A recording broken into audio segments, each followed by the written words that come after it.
nós não estamos lutando contra seres humanos. Nossa luta é mais profunda. Nosso verdadeiro inimigo são as trevas. Nós lutamos contra as forças espirituais do mal. Elas influenciam governos, autoridades de todos os tipos, movem os poderes que dominam completamente este mundo e o deixam na escuridão. Fome, guerras, desigualdade. Atenção! Peguem agora a armadura que Deus lhes dá. Ela será a sua arma e a sua proteção. Quando enfrentarem as forças do mal, vocês poderão resistir aos ataques do inimigo. Depois de lutarem até o fim, vocês continuarão firmes, sem recuar, porque enfrentamos constantemente dias de luta.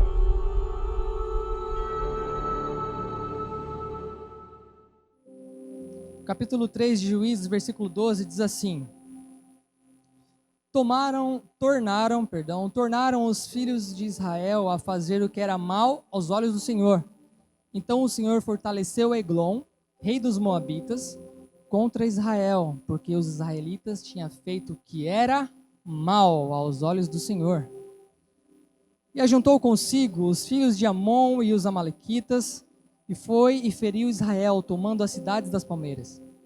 Os filhos de Israel serviram a Eglon, rei dos Moabitas, 18 anos.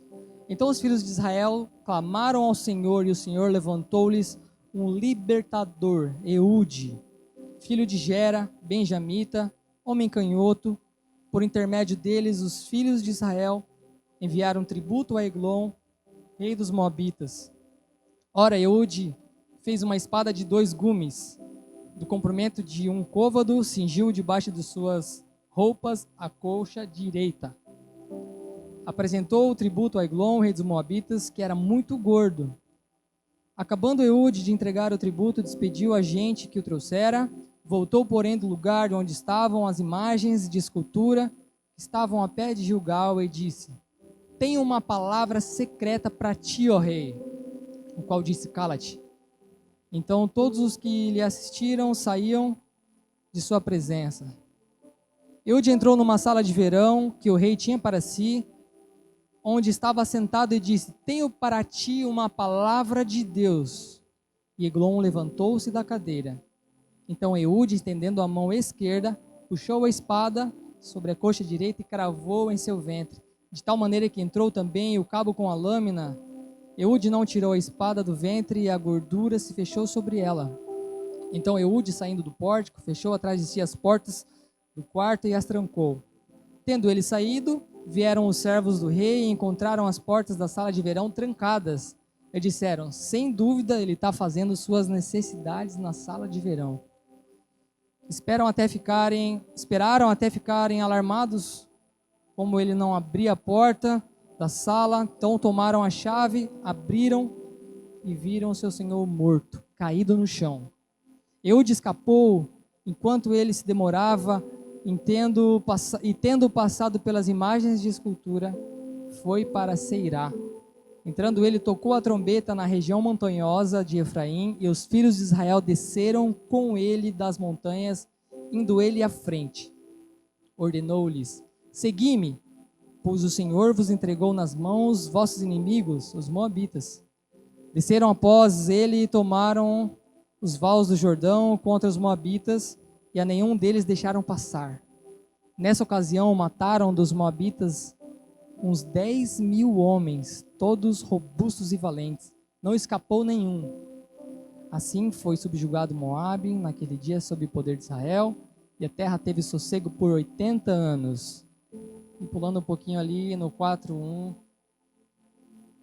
a gente vai acabar por aqui, mas vale observar também que os filhos de Israel tornaram a fazer o que era mal aos olhos do Senhor, depois da morte de Eude. Então, queridos, para a gente contextualizar um pouquinho, para a gente tirar algumas lições, para o Senhor falar com a gente conseguir entender, um breve panorama, e tratando de batalha espiritual, dias de luta. Esse contexto aqui na época do Antigo Testamento, até mesmo o Senhor era conhecido, né, como o Senhor dos exércitos. Então haviam batalhas, haviam guerras ali, era muito comum naquela época. Para quê? Para conseguir ampliar o território, conquistar, dominar. Então haviam as guerras. E é legal a gente entender bem brevemente que o Senhor criou o homem, mas o homem não obedeceu a sua palavra, pecou, morreu espiritualmente. Então Deus, em sua graça, ele faz um pacto, mas o pecado tem consequências fortes. A partir de então, o pecado começou a habitar no mundo, começou a corromper o coração do homem, o pecado foi passando de geração em geração. Então Deus separou para si Abraão, que era Abrão, depois virou Abraão, já idoso, e Deus deu-lhe a promessa: você será pai de muitas nações, através de sua família, todas as famílias da terra serão abençoadas. E passando a história, vocês vão perceber o quanto Deus vem ao povo, vem de encontro com os seus filhos, com a sua criação, não contente, não compactuando com o pecado de jeito nenhum, porque Ele é santo, mas pela sua infinita misericórdia e graça, trazendo meios para que seu povo viesse se santificar, purificar, receber a sua presença. Deus se revelava. A gente cantou aqui, né, Moisés, suba em meu lugar, mais perto da glória, mais perto da morte. Então Moisés foi um escolhido de Deus também para guiar o povo na peregrinação do deserto, rumo à terra prometida. E ele tinha contato com Deus, como um amigo fala com um amigo. Deus falava com Moisés, mas na presença do Senhor é um ambiente de glória, de santidade tão grande, que o pecado humano não consegue estar junto, ele é fulminado. Então, na nossa carnalidade, a gente tem medo. Nossa carne tem medo da presença de Deus, porque Ele não tolera o pecado. Ele vai se mostrando, se revelando nas Escrituras. A gente tem as Escrituras, a gente costuma, quando é novo convertido, está crescendo, às vezes está com alguma dificuldade de ler o Novo Testamento, a gente fica ali só no Novo Testamento. Isso é legal também, claro, tem períodos, né? Tem tempo para todas as coisas, a gente vai crescendo, amadurecendo. Mas o quão lindo é tu voltar para o Antigo Testamento e começar a ver essa obra mais ampla, mais completa. Aí tu vai lendo, tu vai lembrando do Novo Testamento, então é por isso, e a glória de Jesus vai se revelando cada vez mais, e você vai conhecendo Cristo, e passo a passo, tempos em tempos, o povo ia lá, pecava, fazia o que era mal aos olhos do Senhor. Você vai lendo, você fala: meu Deus, que povo é esse? Que viu Deus, que provou das coisas boas, da libertação, da glória, e mesmo assim, daqui a pouco eles se esquecem. Homo sapiens, aquele que se esquece, né, Alberto? Se esquecem e se voltam para o pecado, se curvam a outros deuses, e a gente lê e fala: meu Deus, que esses caras cabeçudos, né? A palavra entra e penetra amigo, mas eu também sou igualzinho, cara.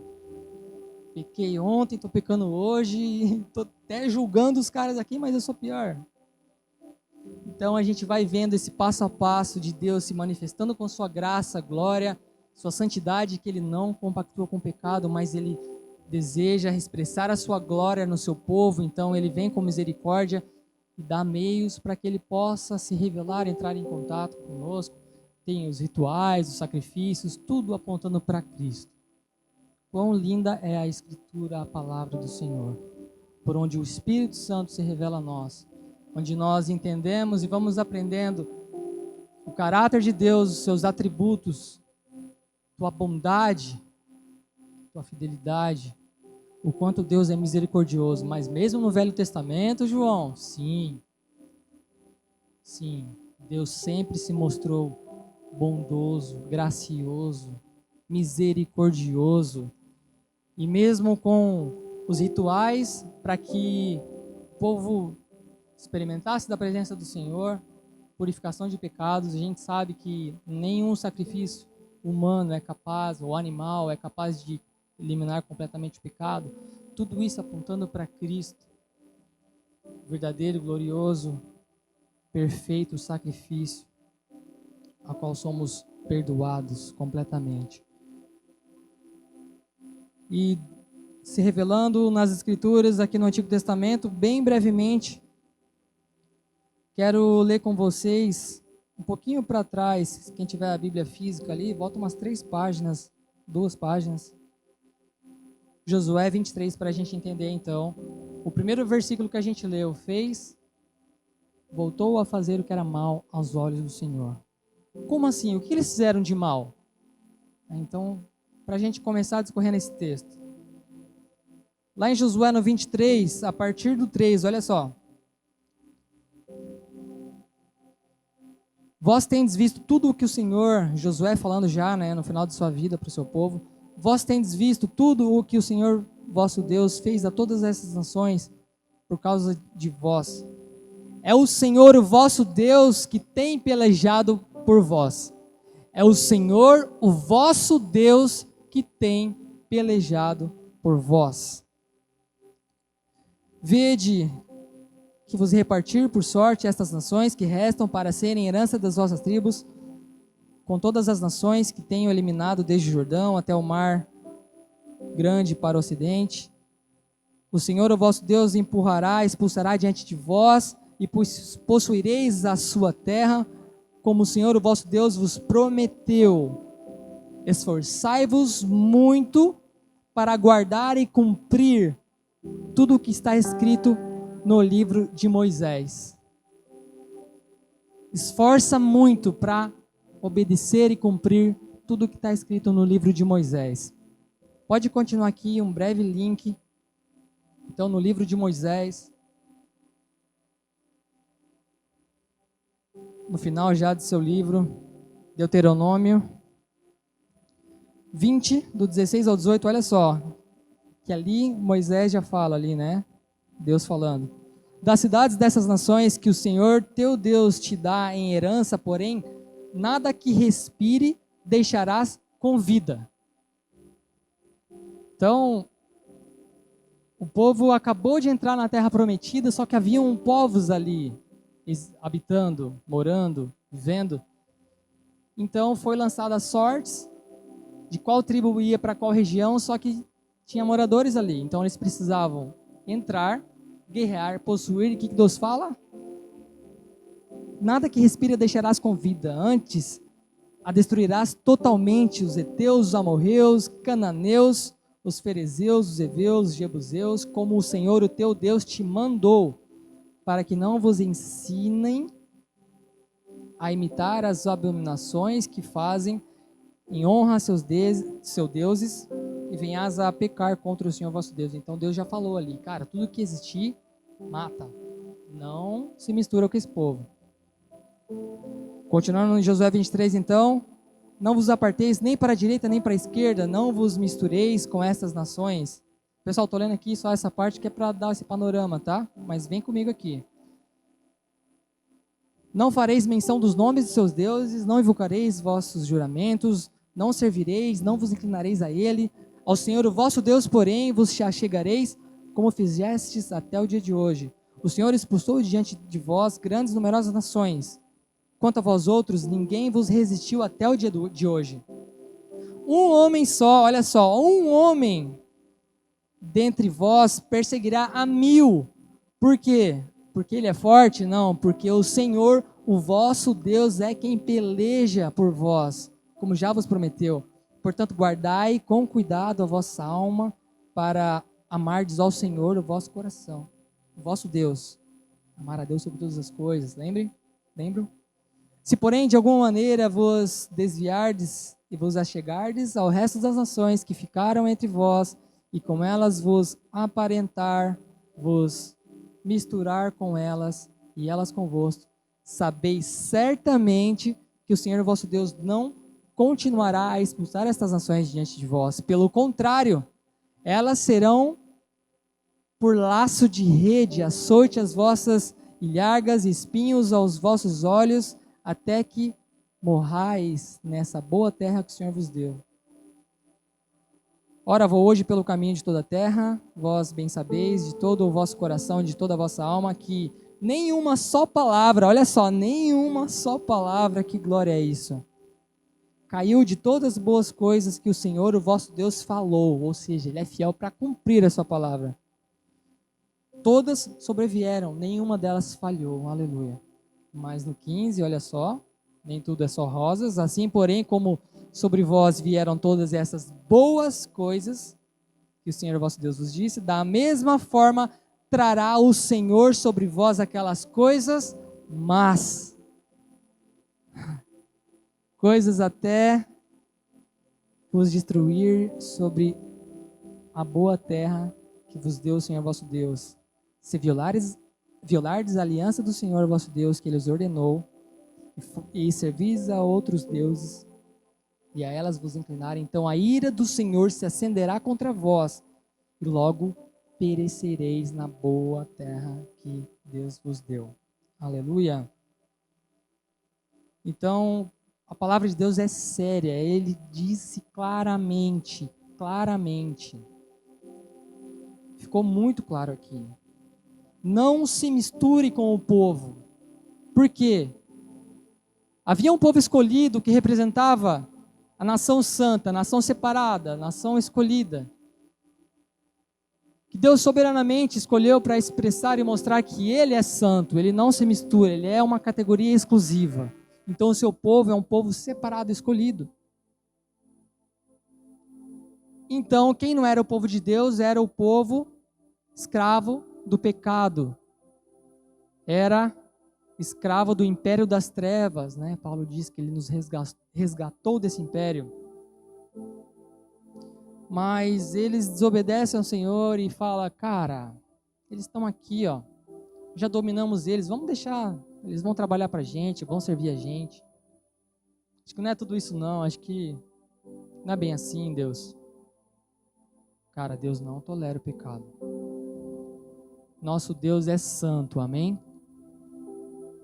E quando Ele fala pra gente não nos compactuar, não comungar com o pecado, isso é sério, gente. Quantas vezes a gente tem relativizado o pecado? Quantas vezes a gente, peraí, não é bem assim, isso já está normal hoje em dia. Cuidado, gente, Deus é santo. E não compactue com o pecado. Amém? Seguindo ali Juízes 13, então, que é o nosso texto base. Então, eles fizeram o que era mal aos olhos do Senhor.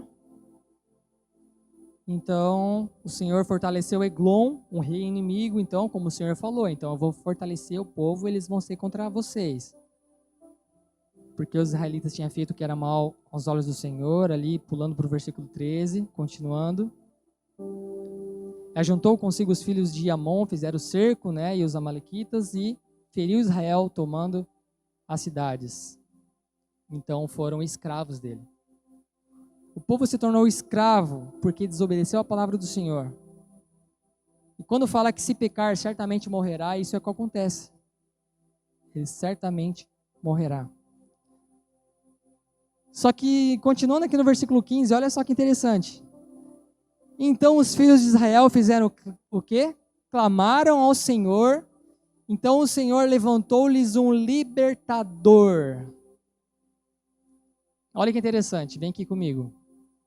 O povo fez o que era mal, certo? O que ia acontecer com o povo se ele fizesse o que era mal? Certamente morrerá. Deus ia trazer juízo, condenação, escravidão, até que eles perecessem. Só que antes deles perecerem, antes deles morrerem ali, eles fizeram o quê? Clamaram ao Senhor. Então o Senhor levantou um libertador. Mas espera aí, olha só. Parou. Deus não falou que ia vir a morte? E por que que antes deles morrerem Deus enviou um libertador? Então Deus não cumpre assim a tua palavra? Cumpre. Nós entendemos que havia acontecido algo na eternidade, que no tempo Cronos ainda não havia acontecido. mas que de maneira graciosa, poderosa e gloriosa consumou e cumpriu toda a condenação. Jesus Cristo, Filho de Deus, Cordeiro sem pecado, morreu na cruz com um sacrifício perfeito e através desse sacrifício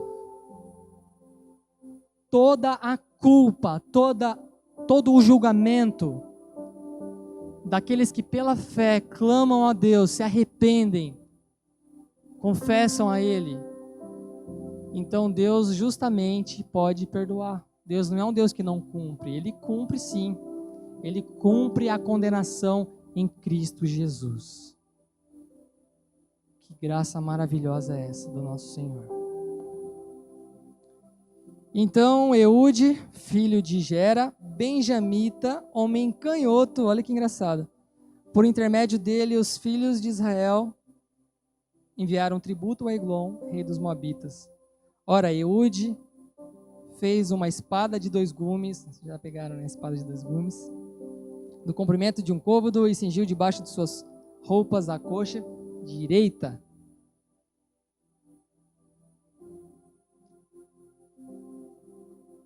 Então olha só, Deus então, por sua misericórdia, também expressa no Antigo Testamento, você pode ver salmos, muitos salmos falando e glorificando a Deus por essa misericórdia. Seu amor dura para sempre, sua misericórdia é perpétua. Em várias passagens, o povo, mesmo sem merecer, Deus ia encontro ao povo, levantava alguém, trazia, através de uma disciplina, mas trazia o seu povo para perto. Cara, isso é muita graça. Quem não conhece a Bíblia, às vezes pensa, cara, Deus, um Deus mau no velho, um Deus bom no novo, como assim? Era obras, depois é fé, tá meio confuso isso. Cara, Deus é um Deus de graça, de amor, em toda a sua escritura.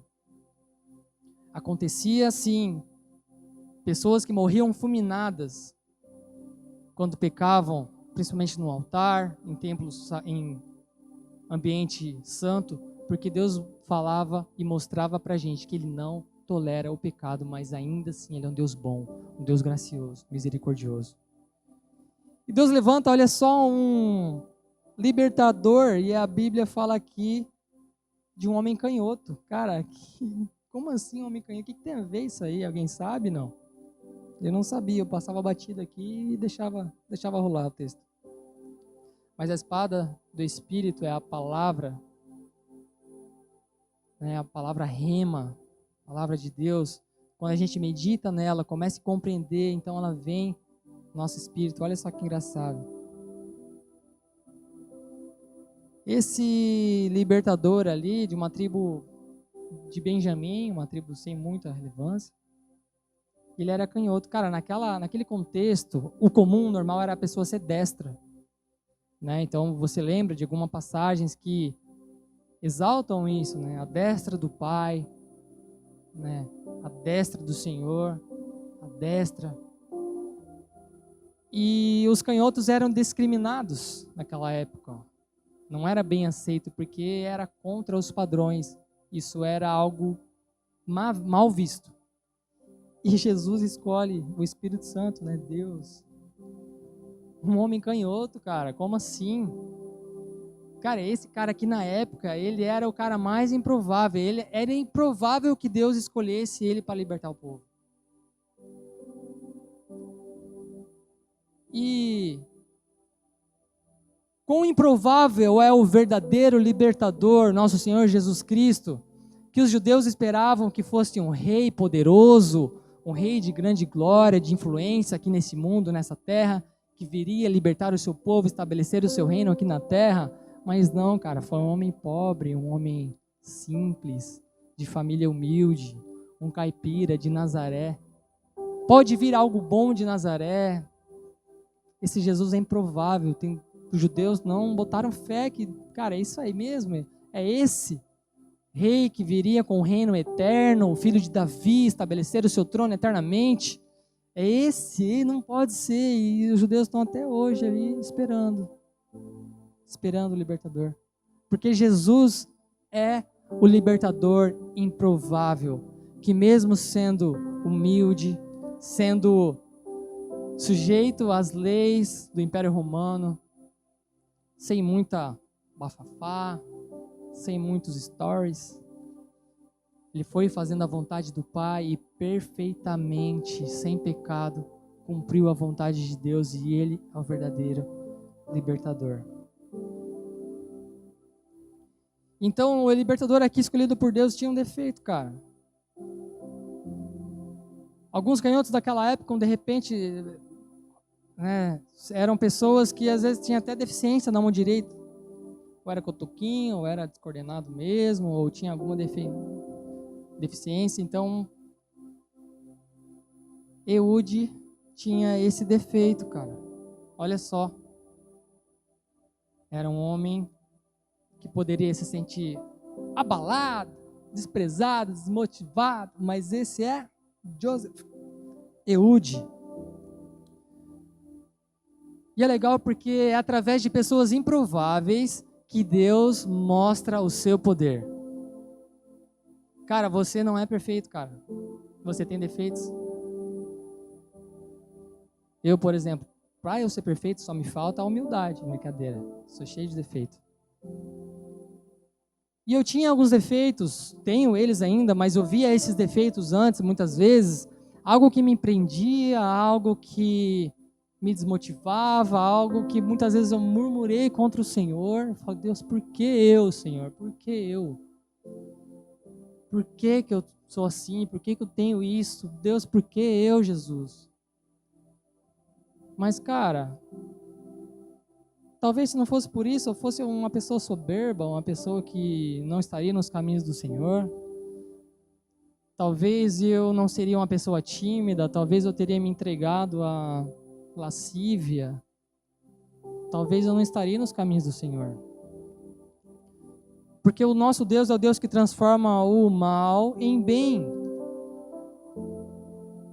Um defeito ou algo mal que tem em nós, ou que nós apresentamos, ou aconteceu com a gente, cara, Deus é o Deus que usa pessoas improváveis para mostrar que não é pela tua condição, não é pela tua força, não é pela capacidade humana, mas é pelo Espírito, por Ele e para Ele são todas as coisas, a glória é toda dEle.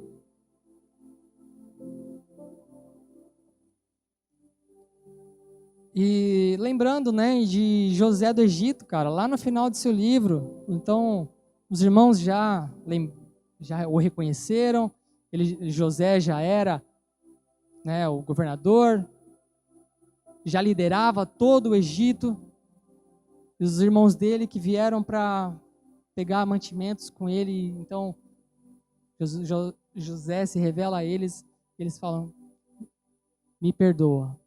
Vou me prostrar diante de ti e vou te servir, cara. A gente intentou o mal contra você, a gente vai te servir, José. Tá difícil hoje, tô nervoso. Mas o que José fala ali no final de Gênesis, cara? Olha só que legal. Vocês tentaram o mal contra mim, mas o Senhor Deus usou o mal para o bem. Porque se não fosse aquilo que vocês fizeram, eu não estaria aqui hoje. Queridos, pode ter acontecido coisas, ou você pode ter alguns defeitos, ou alguma característica em ti que você acha que é um defeito, que você menospreza, ou aconteceu algo. Cara, eu perdi minha mãe com 16 anos. Quem no mundo vai falar que isso é algo bom? É bom perder a mãe com 16 anos? Não é, cara. Mas Deus não tem a necessidade de me explicar o porquê, de me mostrar e de me dar a satisfação do porquê, mas a gente vai caminhando com Ele e vai entendendo algumas coisas e vê o quanto isso gera amadurecimento, o quanto isso faz que a gente esteja firmado nele, que a gente esteja perto dele, e isso é cooperar para o bem. As coisas cooperam para o nosso bem quando nós estamos firmados na palavra, em sua presença, em comunhão com o Senhor. Existem pessoas muito bem-sucedidas, muito poderosas, que você pensa, cara, ela tem o bem, tudo coopera para o bem dela, mas isso não é o bem, essas coisas terrenas. O bem é estarmos no centro da vontade de Deus. Cara, minha esposa perdeu o pai com 5 anos. Misericórdia, cara. Quando eu fiquei sabendo, a primeira vez que a gente trocou uma ideia mais longa, cara, vi algumas coincidências da minha história com a dela e meu coração começou a pular. E, meu Deus, eu preciso amar essa mulher. E ao mesmo tempo eu falava, meu, que terrível, uma criança crescer sem o pai, cara. Cara, um ambiente complicado, sabe? Pais, depois um padrasto que foi mal, enfim. Cara, que coisa terrível, mas, cara, como meu coração queimou um dia que ela falou assim, ó, nunca vai esquecer. Muitas vezes eu chorei, muitas vezes eu me desesperei, muitas vezes eu falei o que não devia, mas foi por causa disso, desse mal, que eu tô aqui hoje. É por causa de um mal que aconteceu no meu contexto, que estou na presença do Senhor, estou perto dele, posso ter experiências com ele, de um Pai, de um soberano, de um Deus que usa as coisas loucas desse mundo, que usa as coisas improváveis e pessoas improváveis para mostrar a sua glória. Amém, queridos? Então, Eude era canhoto, rejeitado, ninguém esperaria que ele fosse libertador. Mas, olha só que comparação legal, um tipo, né? Jesus era o rei improvável, como eu falei. Ele não foi aquele rei influente que os judeus esperavam. Mas ele se humilhou, ele veio para ser servo. Cristo. Em semelhança, né? Claro, sim, nas devidas proporções, o verdadeiro libertador improvável. Então este homem canhoto, através dele foi enviado o tributo, então para que eles entrassem na presença do rei, continuando ali no versículo 16, Eude fez uma espada de 2 gumes de comprimento de um côvado, cingiu debaixo das suas roupas a coxa direita. Cara, que a gente estava falando aqui agora, sobre o mal em bem, olha só que interessante. É por causa desse defeito de Eude ser canhoto, então naquela época eles colocavam a espada, a arma na coxa. E pela sua vestimenta não tinha como sacar do mesmo lado. Era sempre cruzado. Então, eles eram destros, era comum ser destros, os homens de guerra, os homens capazes, os homens, né? Tinha a direita poderosa, destra ali, então eles sacavam da coxa esquerda. Então as revistas geralmente eram aqui na coxa esquerda. E cara, por causa desse defeito, talvez os guardas revistaram ele ali na coxa esquerda, não viu nada. Ah, pode passar, um canhoto. Mas não tem nada, não apresenta nenhum mal, vai, passa. Então esse mal foi transformado em bem, cara, porque a espada dele estava na coxa direita, ele sacava com a esquerda.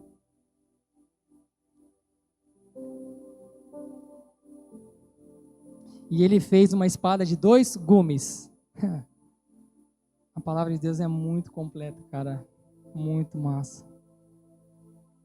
Lá em Hebreus 4:12 diz assim, ó, pois a palavra de Deus é viva e eficaz e mais cortante do que qualquer espada de 2 gumes. Ela penetra até o ponto de dividir alma e espírito, juntas e medulas, apta para discernir pensamentos e intenções do coração. Então a palavra de Deus é mais ainda afiada, cortante do que uma espada de 2 gumes. E Eude faz essa espada de 2 gumes. Olha só que coincidência legal, né?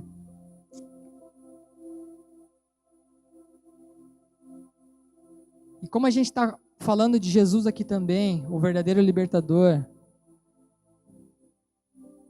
Jesus, então,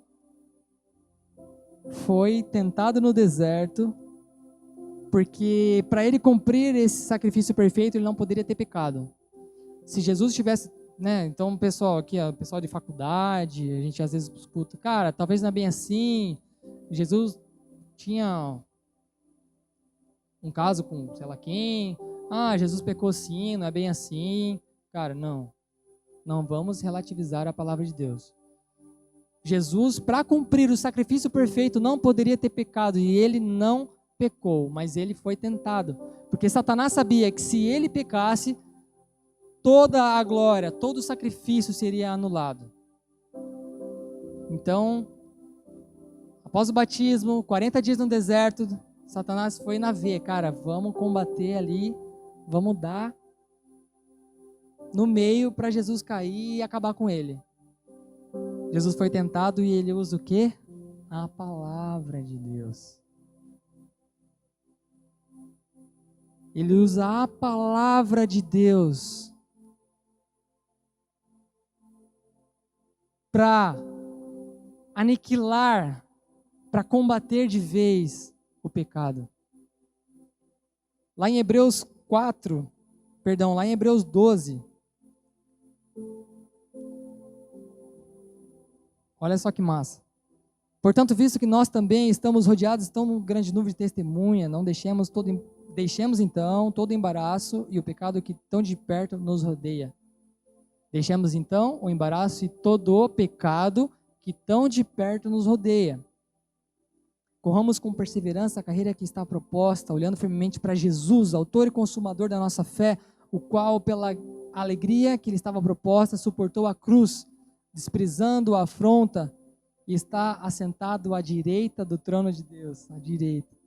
Considerai aquele que suportou tal oposição dos pecadores contra si mesmo, para que não vos canseis nem desanimeis. Então, a exemplo dele, vamos seguir firmes. No 4, olha só que legal. Ainda não resistirdes até o ponto de derramar o próprio sangue, combatendo contra o pecado. Combatendo contra o pecado. A nossa luta contra o pecado, e Jesus usou a palavra de Deus, então, lá em Mateus 4, para combater e aniquilar o pecado.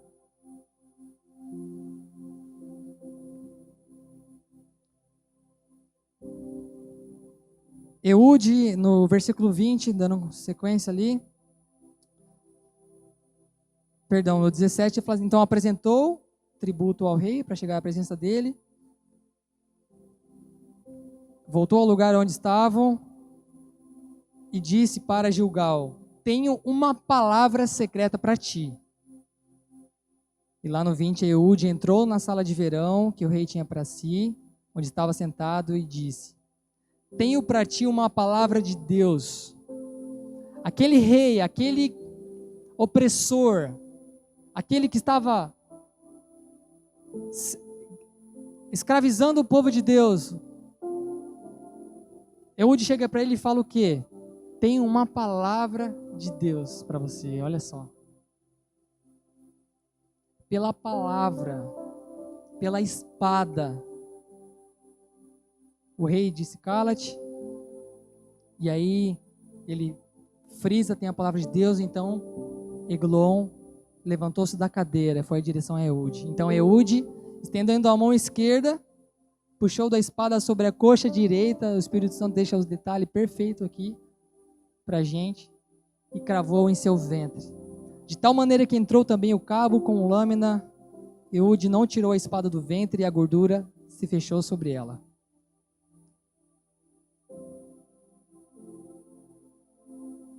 Cara, a espada do Espírito, ela penetra, ela corta, ela mata. Mata o quê? Mata toda a podridão, toda a gordura, todo o lixo que é o pecado. A palavra de Deus, que o Espírito Santo nos deixou, pelo poder de Deus, então, o pecado é totalmente fulminado, aniquilado. Interessante que ele também cita ali no versículo 20, um detalhezinho também, que foi uma sala particular, cara. Todo o povo estava sendo reprimido, Junão. E o que eles fizeram? Eglon foi à presença do rei numa sala particular, ele foi lá e matou o responsável, o opressor. E depois, só depois, então ele toca a trombeta e convida o povo e fala, segue-me, vamos avançar. Jesus, cravou a vitória numa sala particular, cara. Ele lutou sozinho lá na cruz. Foi abandonado, rejeitado. Ele estava sozinho. Ele e o inimigo. A sua carne até queria: Deus, se possível, passa-me de cálice, mas o Espírito, contudo, seja feita a tua vontade.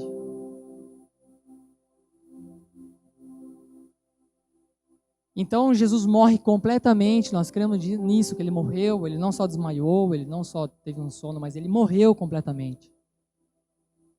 Desceu ao inferno, na sala particular de Satanás, e venceu a guerra que só ele poderia vencer. Amém? Só Jesus poderia vencer a batalha contra o pecado. Tomou as chaves da morte e do inferno. Venceu a morte e ressuscitou e vivo está. Amém? Cara, essa luta você não poderia travar. Jesus travou essa luta particularmente contra Satanás, venceu. Então ele convida nós para seguirmos ele e participar dessa glória, em avançar, em progredir, em possuir. Amém?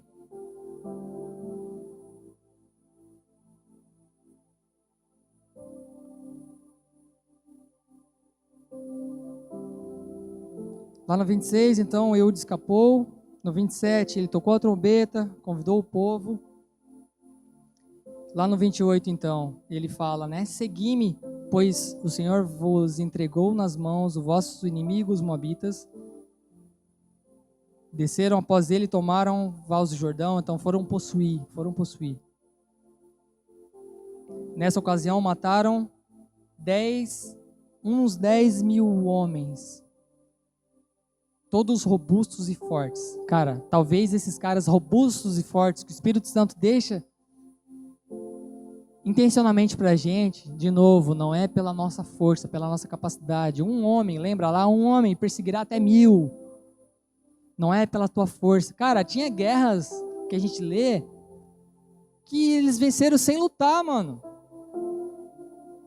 Com mão levantada,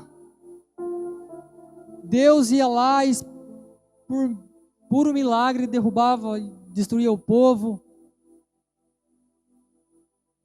Ou eles adoravam, fizeram cerco de Jericó e as muralhas ruíram. Cara, não é pela nossa força, é o Senhor quem peleja por vós. E nesses dias de lutas, que a gente se lembre disso, é o Senhor quem peleja por nós. É o Senhor, é pela força dele, não é pela nossa capacidade, não é pela nossa força. E o que devemos fazer então? Lembra da palavra de Josué? Esforça-te, obedeça a minha palavra. Ali estava escrito, obedece tudo que está escrito na lei de Moisés, que é a palavra do Senhor. Obedeça a palavra, te esforça. Ame ao Senhor. E lá na carta de João ele fala, né, que a gente ama o Senhor se obedecemos os seus mandamentos.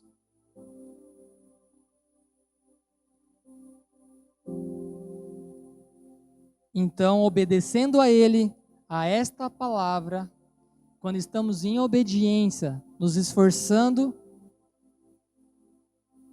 para combater esse combate, não apenas com nossas forças, mas sabendo que é Ele que nos capacita, e que a única coisa que pode nos separar dele, nos desabilitar, é o pecado.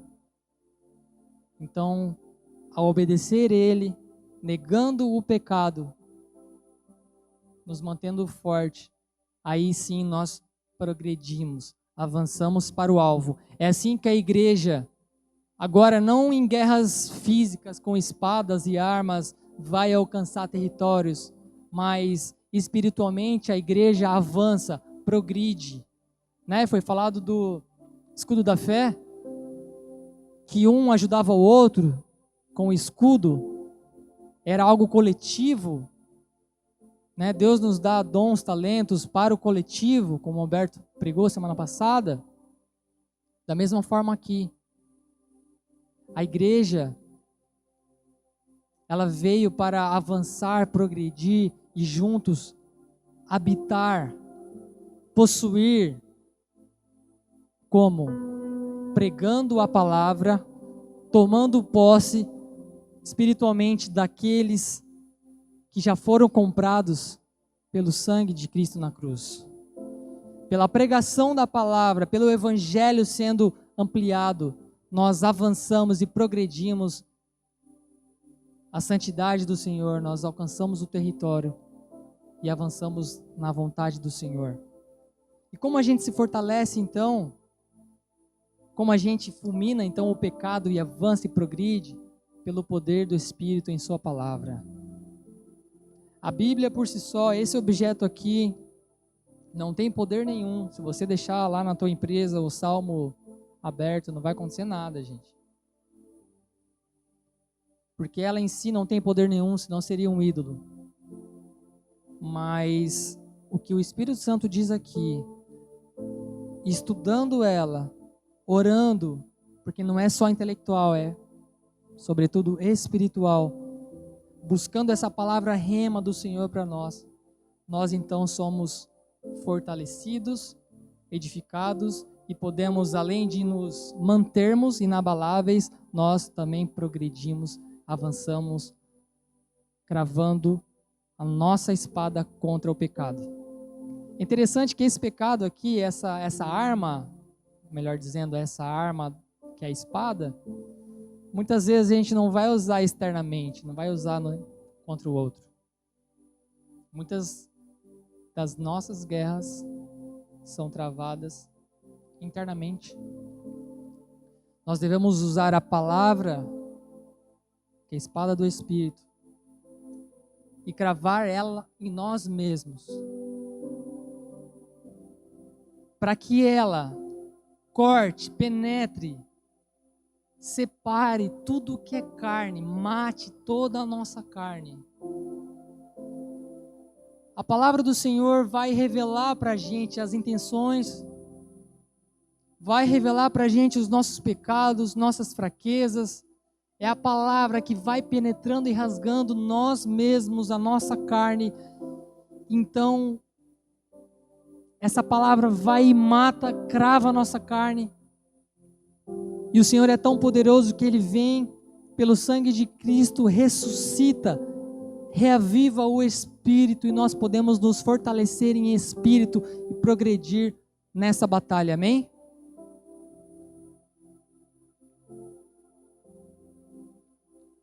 Então a gente prossegue nessa batalha com essa força, guerreando ali, como Hebreus nos fala, contra esse pecado, ao passo que nós vamos lendo, estudando, vamos meditando, amadurecendo nas Escrituras.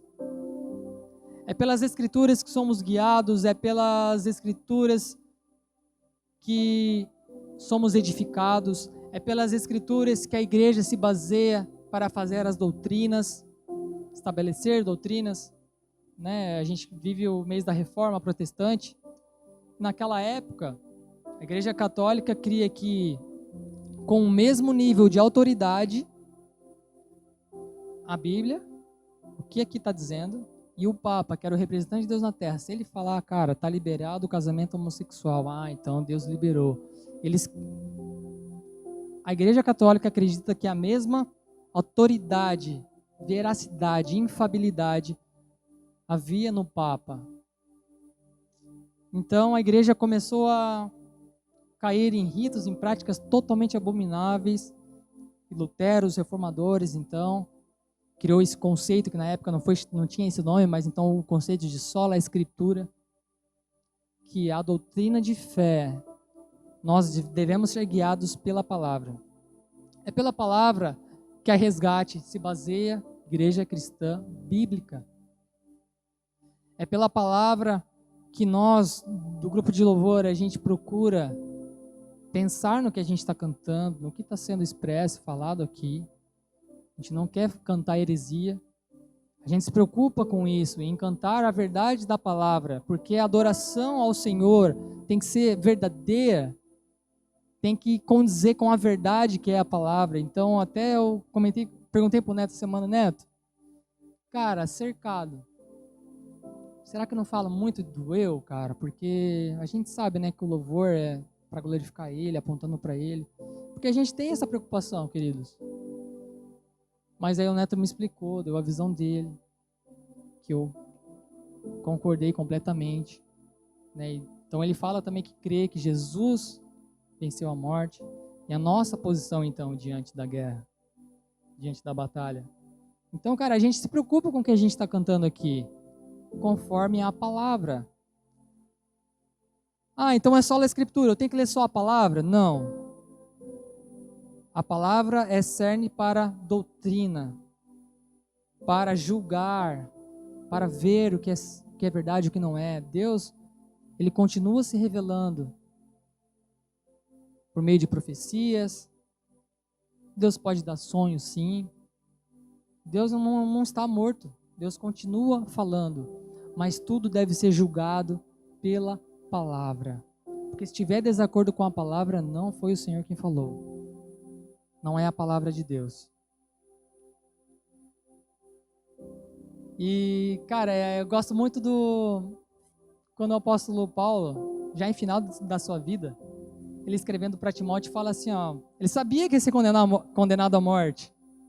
Cara, Paulo já viveu tudo que ele tinha vivido, mano. Eu penso, eu vou pro céu, cara, vou estar ali do lado de Paulo. É muito injusto, mano. É Paulo. Eu sou eu e Paulo é Paulo. Eu vou estar no mesmo lugar, como assim, né? Mas é um Deus de graça. E já no final da sua vida, cara, que Paulo tem mais para fazer? Já fez tudo, cara. Ele vai ser condenado à morte. Que ele fala para Timóteo, traga os pergaminhos. Paulo entendia que ele precisava da palavra do Senhor, dia após dia para conhecer Cristo. Porque o Espírito Santo revela a Jesus desde o Antigo Testamento, que era o pergaminho, era a palavra que eles tinham naquela época. Paulo tinha um Antigo Testamento aqui, ele não tinha carta de Paulo, carta dele mesmo. Então ele pediu a palavra de Deus, os pergaminhos, mesmo indo para a morte, cara, ele entendia, né? Ele falou lá para os Filipenses, prossiga para o alvo, quero conhecer Cristo, o poder de sua morte, a comunhão do seu sofrimento, o poder da ressurreição, né? Então ele entendia que prosseguir para esse alvo é conhecer Jesus a cada dia mais, é cravar nele todos os dias a espada que mata a carne, porque, cara, com certeza a carne de Paulo queria falar assim, mano, vamos dar uma relaxada aqui, já fizemos, já tá bom, vamos dar uma segurada aqui, jovem, porque já tá massa, né? Vamos descansar um pouquinho, a gente merece, mas o Espírito quer a presença do Senhor continuamente, quer mais de Deus, quer mais do Senhor. E Paulo, traga os pergaminhos, eu quero conhecer mais Cristo. Eu vou para a morte daqui a pouco, mas a minha carne às vezes pode até pedir que isso está acontecendo comigo mesmo. Deus vai me livrar com certeza da morte, porque eu fiz tudo o que eu fiz. Deus tem que vir e me livrar. Eu preciso ser recompensado. A carne às vezes vai querer falar essas coisas que não vêm do Senhor. Às vezes a carne vai falar, não, você não vai morrer, Senhor, arreda-te de mim, Satanás. A vontade do Senhor é perfeita. Muitas vezes nós não compreendemos, mas a vontade de Deus, revelada nas Escrituras para nós, é perfeita. E essa espada, dia após dia, nós conhecemos Ele mais, a santidade dEle mata então a nossa carne, a gente vai nos fortalecendo no Espírito, e prosseguindo para o alvo, conhecer Cristo, e nessa luta contra o pecado. Contra o pecado não é a sua força, querido, entenda isso essa noite. Não é sua força, é pela força do Espírito. Somos pessoas defeituosas, improváveis, pecadoras. Estamos em processo de santificação, buscando dia após dia, então essa necessidade da palavra em nós sendo vivificada dia após dia. Mas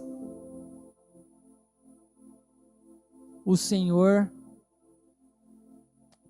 pelo sangue de Cristo, nós então podemos vencer o pecado.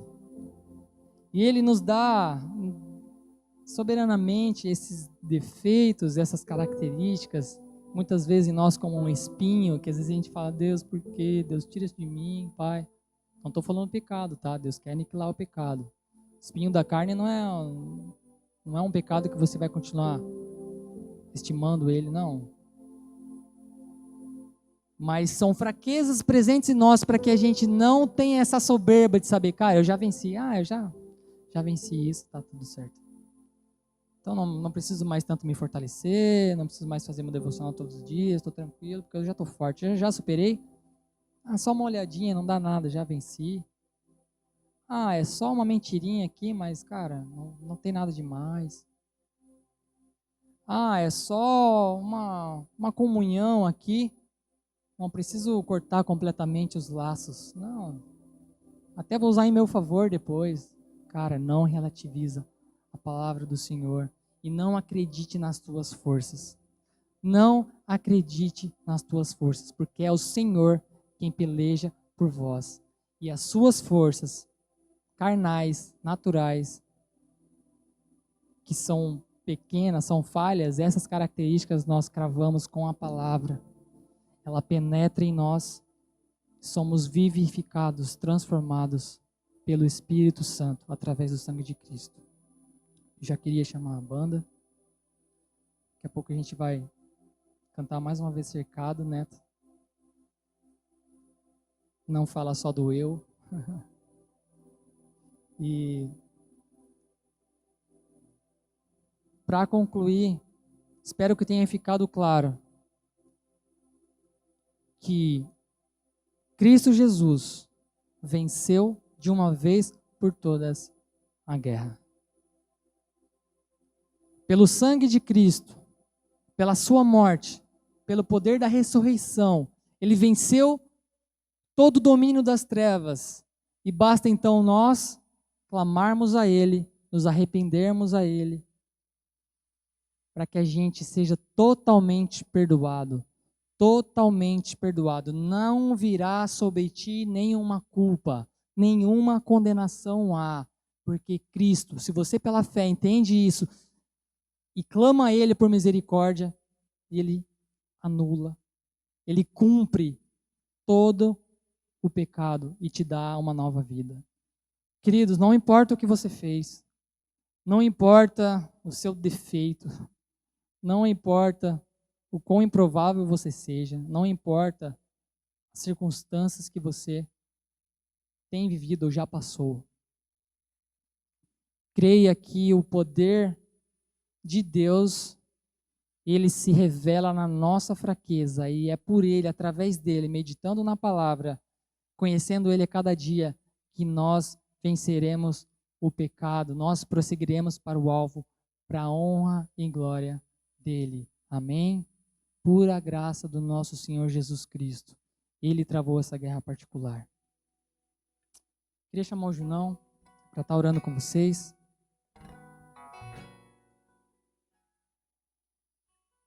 Que o Senhor venha continuar falando conosco a importância de meditarmos na sua palavra, em ser revelado a nós as Escrituras, a santidade, o caráter de Deus, os ensinamentos, a direção do Senhor para a nossa vida, para que a gente venha a nos fortalecer espiritualmente, a matar completamente a nossa carne e assim estarmos habilitados a continuarmos avançando nessa guerra. Amém?